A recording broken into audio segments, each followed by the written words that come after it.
Hello, what is your name? Chelma Tablason, How old are you? 43, What is your religion?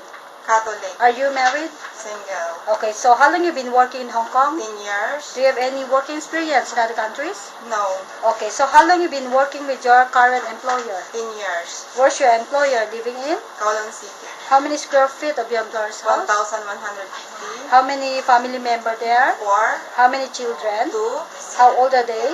Now? 22 and 19, Okay, so would you please describe your daily working schedule? What time you wake up in the morning? 6:30, And then? and then prepare the breakfast, and then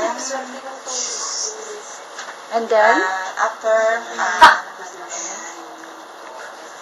car wash, and then going to market, Okay. Okay, so how about dinner? What time you cook? 7:30, And then what time they eat? 8 o'clock, Okay, so what time you go to bed? 9:30.